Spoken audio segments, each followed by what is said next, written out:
Police તપાસ મુજબ Shri Satya dairy products નામથી ચાલતી ફેક્ટરીમાં ઝેરી કેમિકલ અને ભેળસેળવાળી વસ્તુઓનો ઉપયોગ કરી હજારો લીટર નકલી દૂધ તૈયાર કરવામાં આવતું હતું. દરોડા દરમિયાન સ્થળ પરથી દૂધ બનાવવા માટે વપરાતા પાવડર, કોસ્ટિક સોડા, પામોલીન તેલ, સોયાબીન તેલ, ડિટર્જન્ટ પાવડર અને યુરિયા ખાતર સહિતની કેમિકલવાળી વસ્તુ મળી આવી હતી.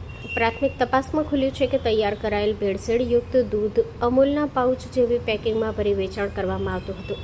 પોલીસે ફેક્ટરીમાંથી નકલી દૂધ, કેમિકલ, પેકિંગ સામગ્રી અને મશીનરી સહિત કુલ 71 લાખથી વધુનો મુદ્દામાલ જપ્ત કર્યો છે.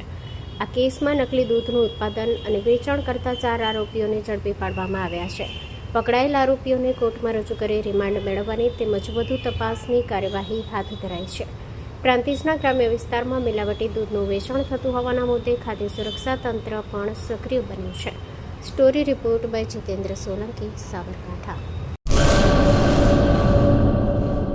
મંગલ મેડિકલ સ્ટોર. દરેક પ્રકારની દવાઓ પર ડિસ્કાઉન્ટ મળશે. હોસ્પિટલ રોડ, કોસ્મોસ બેંકની બાજુમાં, ડૉક્ટર દમયંતીબેન ગણાત્રા હોસ્પિટલની સામે, ભુજ. Mobile number 9428234840.